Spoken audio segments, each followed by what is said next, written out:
Mister Mehta राजाओं महाराजों की तरह तैयार होकर ऑफिस जाने के लिए निकलने ही वाले थे कि अचानक उन्हें याद आता है कि उनकी पत्नी ने उन्हें 2 किलो अंगूर लाने के लिए कहा है। जब वो घर से बाहर निकलते हैं तो देखते हैं कि रास्ते के उस छोर पर एक बीमार सी बुढ़िया बैठी है और वो बढ़िया ताजा अंगूर बेच रही है। आमतौर पर मिस्टर मेहता एक बड़ी सी दुकान से अंगूर और अन्य फल लेते हैं जो उनके ऑफिस के दूसरे गली में पड़ता है, परंतु आज वो घर पहुंचने के जल्दी में थे, इसलिए आज उन्होंने सोचा कि एक सड़क के पार से ही अंगूर खरीद लेंगे। मिस्टर मेहता उस बुढ़िया के पास जाते हैं और उसे पूछते हैं, माँ जी, ये अंगूर कितना रुपए किलो दिए? बेटा 15 रुपए किलो। परंतु माँ जी, मंडी की सब्जी की दुकान से मैं हमेशा 10 रुपए किलो के भाव से ही अंगूर खरीदता हूँ। क्या आप 10 रुपए किलो के भाव से अंगूर दोगे? बेटा इतने कम भाव में तो मुझे नहीं बुलाएगा। 10 रुपए किलो तो मेरी खरीदी है। मैं तुम्हें 12 रुपए किलो के हिसाब से अंगूर दे सकती हूँ, इससे ज्यादा कम भाव में नहीं दे सकती। ठीक है माँ जी, कोई बात नहीं। ये कहकर मिस्टर मेहता अपनी कार में बैठकर अपनी ऑफिस के पास वाली सुपरमार्केट में गए। वो अंदर पहुंचे और उन्होंने एक बढ़िया सा ताजा अंगूर का गुच्छा उठाया और अपना बिल पे करने के लिए काउंटर पर गए। तब कैशियर ने उन्हें अंगूर का दाम 20 रुपए प्रति किलो बताया। भाई, ये तो कोई बात नहीं हुई। कुछ वर्षों से मैं केवल यही से अंगूर खरीदता हूँ और आपका हमेशा का ग्राहक होने के नाते आपने मुझे कुछ किफायती दाम में देना चाहिए।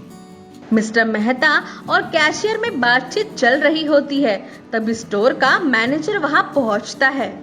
माफ कीजिए सर, परंतु हमारे यहाँ तय की हुई कीमतों पर ही चीजें बेची जाती हैं।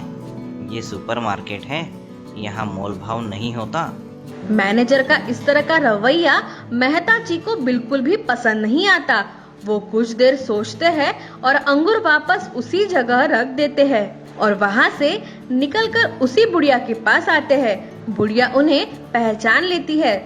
बुरा मत मानना बेटा, लेकिन मैं तुम्हें उस भाव में अंगूर नहीं दे सकती। मुझे कुछ भी मुनाफा नहीं होगा। माँ जी, आप भाव की बिल्कुल चिंता मत कीजिए। मैं आपसे 20 रुपए किलो के हिसाब से खरीदूंगा। अब आप मुझे 2 किलो अंगूर दे दीजिए।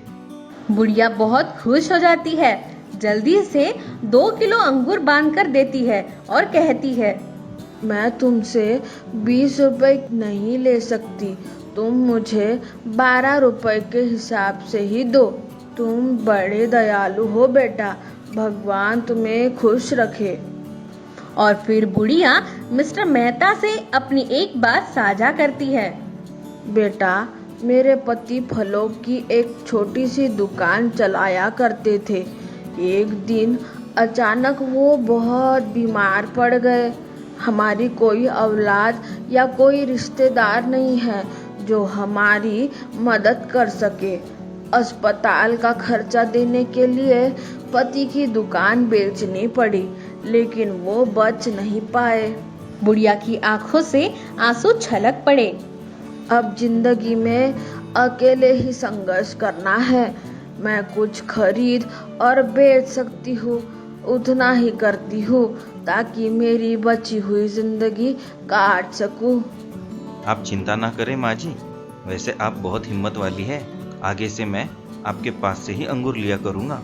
और ये लो माँ जी 100 रुपये एडवांस। और भी फल खरीदो, मैं आपसे ही खरीदूंगा।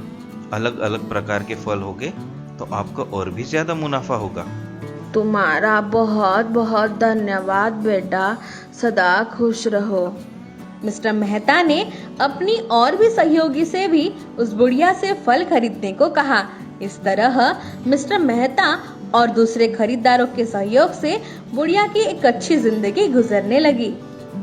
तो दोस्तों, आपको ये कहानी कैसी लगी, ये हमें कमेंट बॉक्स में कमेंट करके जरूर बताएं। और हाँ, हमारे चैनल को लाइक, शेयर और सब्सक्राइब करना ना भूले।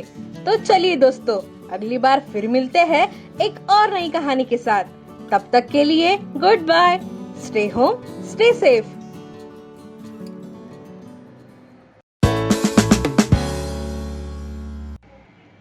अभिजीत और निशा की शादी को 3 साल हो चुके थे। अभिजीत टाटा नगर में एक प्राइवेट कंपनी में जॉब करता है। टाटा नगर में ही छोटी सी हाउसिंग सोसाइटी में उसने किराए का घर ले रखा है। अभिजीत ने अभी अभी नया घर बनाने के लिए लोन पर जमीन ली है और वेतन में से महीने की किस्त भी जाती है। शादी के बाद घर का खर्चा और भी बढ़ जाता है। महीने के आखिरी में आर्थिक तंगी होने लगती है, परंतु उसे निशा से बहुत प्रेम है। उसकी दिली इच्छा थी कि वह निशा को हर तरह से खुश रख पाए। उसे उम्मीद होती है कि धीरे धीरे उसके हालात ठीक हो जाएंगे, परंतु निशा को अभिजीत की इस परिस्थिति से कोई आपत्ति नहीं थी। उसे तो बस सोसाइटी की दूसरी महिलाएं क्या करती इसकी ही ज्यादा फिक्र रहती थी। सोसाइटी की सारी सहेलियां हफ्ते में एक बार बाहर घूमने जाती, बाहर खाना खाती, सिनेमा देखने जाती और महीने के महीने नई नई साड़ियां लेती। ये सब देखकर उसे बहुत ईर्ष्या होती है। ये सोचकर वो हमेशा अपने जिंदगी को कोसते रहती कि बाकी सब कैसा अपना जीवन व्यतीत करते हैं और मेरी ही किस्मत फूटी है। इस वजह से निशा अभिजीत से हमेशा लड़ती झगड़ती। ऐसे ही दिन गुजरते गए और ऐसे ही एक दिन सोसाइटी की मिसेस गुप्ता निशा के घर पर आई। अरे मिसेस गुप्ता, आइए आइए, आज कैसे फुर्सत मिल गई? आओ बैठो, बोलो क्या लोगी? अरे नहीं निशा, बहुत जल्दी में हूँ और लोगों को भी निमंत्रण देना है।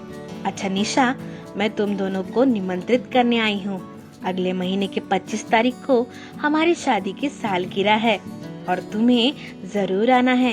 और हाँ, ये प्रोग्राम यहीं पर है, अपने सोसाइटी के गार्डन में। अरे वाह, ये तो बहुत अच्छी बात है, हम जरूर आएंगे। निशा को निमंत्रण देकर मिसेस गुप्ता वहाँ से चली जाती है और अब निशा के सामने बड़ी दुविधा उपस्थित हो जाती है। पार्टी में सभी महिलाएं बड़ी सज धज कर आएगी और मैं क्या पहन के जाऊंगी? मेरे पास तो ढंग की साड़ी भी नहीं है। सारा दिन निशा के दिमाग में यही सब उथल पुथल चलते रहती है और शाम को अभिजीत ऑफिस से घर वापस आता है। रात का खाना निपटाने के बाद निशा अभिजीत से कहती है, अजी सुनते हो, आज मिसेस गुप्ता आई थी निमंत्रण देने। उनकी शादी की सालगिरह के उपलक्ष्य में उन्होंने पार्टी रखी है और 25 तारीख को पार्टी अपनी सोसाइटी के गार्डन में ही है। हम दोनों को अवश्य आने के लिए कहा है। निशा देखो, तुम चली जाना। 22 तारीख को मुझे ऑफिस के काम से जरा बाहर जाना है। आपका तो बस काम से पीछा ही नहीं छूटता। एक दिन बाद चले जाओगे तो क्या हो जाएगा? निशा, बात को समझो, बहुत जरूरी है, इसलिए बॉस मुझे भेज रहे हैं। ठीक है, जाओ आप। कब मेरी कोई इच्छा पूरी करते हो? सोसाइटी की औरतों को देखा है कभी कैसी रहती है? हर महीने नई साड़ी लेती है, बढ़िया घूमने जाती है, बाहर खाना खाती है, सिनेमा भी देखने जाती है।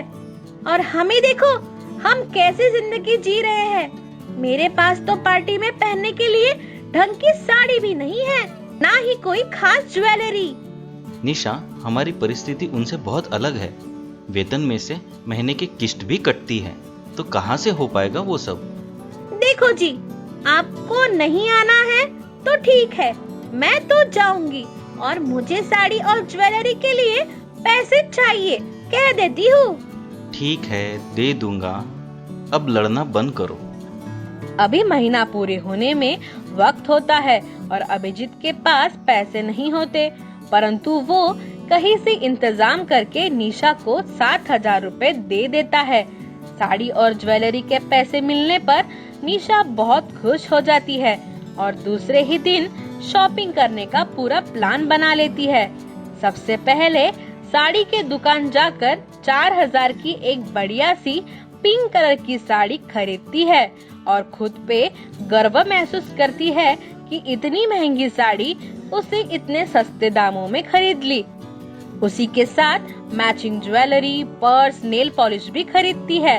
मन ही मन सोचने लगती है, इतनी अच्छी शॉपिंग की है कि मैं तो पार्टी में छा जाऊंगी। मेरे जैसी साड़ी और मैचिंग ज्वेलरी शायद ही कोई पहन के आएगी। सोसाइटी की दूसरी महिलाएं तो बस मुझे देखती रह जाएगी। और वो दिन आ जाता है जिसके लिए निशा ने इतनी तैयारी की थी। सुबह से ही निशा बहुत प्रफुल्लित रहती है। पास वाली ब्यूटी पार्लर वाली को भी घर पर बुला लेती है और पार्टी के तय समय पर तैयार हो जाती है। वहाँ आई ब्यूटी पार्लर वाली महिला भी उसकी साड़ी की काफी तारीफ करती है। उसकी बातें सुनकर निशा और अस्वस्थ हो जाती है। निशा सज धज कर सोसाइटी के गार्डन की ओर निकल पड़ती है। गार्डन बहुत अच्छी सजावट होती है और निशा अंदर प्रवेश करती है। बहुत उत्साहित होकर स्टेज पर जाती है। मिसेस गुप्ता और मिस्टर गुप्ता को ढेर सारी बधाइयाँ देकर स्टेज के नीचे उतर आती है। अब वो उसकी नजर कॉलोनी के अपनी सहेलियों को ढूंढने लगती है ताकि अपनी साड़ी की तारीफें बटोर सके। और कुछ ही देर में निशा की तलाश खत्म हो जाती है और वो सीधे अपने सहेलियों के पास पहुंच जाती है। वहाँ पहले से ही किसी के नेल पॉलिश की, किसी के पर्स की तो किसी के लिपस्टिक की बातें चल रही होती है। निशा के पहुंचते ही मिसेस सुब्रमण्यम निशा से कहती है, ओह निशा, मोस्ट वेलकम। क्या बात है निशा, तुम्हारी साड़ी तो काफी सुंदर है। 12,000 से कम की नहीं होगी। अरे नहीं मिसेस सुब्रमण्यम, मैंने तो सिर्फ 4,000 में ली है। अरे वाह निशा, तुम्हें तो काफी सस्ती मिल गई। तुम्हारे मोलभाव की कला तो कमाल की है। सभी निशा की साड़ी की काफी तारीफ करते हैं। मंडली में अभी भी 2 महिलाओं की कमी होती है। निशा की निगाहें उनको ढूंढते रहती है ताकि उनसे भी साड़ी की कुछ तारीफें सुनने मिल जाए। कीर्ति और नेहा आखिर में दिखाई पड़ती है। निशा तुरंत ही उनके पास पहुंचती है और दोनों निशा की साड़ी की जी भरकर तारीफ करते हैं। तीनों भी बात कर रहे होते हैं, तभी वहाँ पर एक वेटर उनके लिए ठंडा शरबत लेकर आती है। तीनों बारी बारी अपना ग्लास उठाती है। नेहा और कीर्ति उस वेटर को जब गौर से देखती है तो देखते ही रह जाती है और आंखों के इशारे से निशा को उसकी ओर देखने को बोलते हैं। निशा जब वेटर को गौर से देखती है तो उसके पैरों तले से जमीन खिसक जाती है। उसकी साड़ी हूबहू निशा की साड़ी जैसी होती है। नेहा और कीर्ति निशा को सांत्वना देने लगते हैं कि कलर एक जैसा होने से क्या होता है, तुम्हारी साड़ी तो काफी महंगी है। तभी निशा देखती है कि पार्टी में 6-7 वेटर बिल्कुल वैसी ही साड़ी पहनकर घूम रही है। अब तो निशा एक पल भी पार्टी में रुकना नहीं चाहती। वो बहुत शर्मिंदगी महसूस करती है और तुरंत ही पार्टी से निकल जाती है और अपने घर पहुंच जाती है और तुरंत ही वो साड़ी निकाल फेंकती है और दूसरी साड़ी पहन लेती है और निश्चय करती है जिस साड़ी ने उसकी फजीहत की है उसे अब वो जिंदगी में कभी नहीं पहनेगी। तो दोस्तों, आपको ये कहानी कैसी लगी ये हमें कमेंट बॉक्स में कमेंट करके जरूर बताएं। और हाँ, हमारे चैनल को लाइक, शेयर और सब्सक्राइब करना ना भूले। तो चलिए दोस्तों, अगली बार फिर मिलते हैं एक और नई कहानी के साथ। तब तक के लिए goodbye. Stay home, stay safe.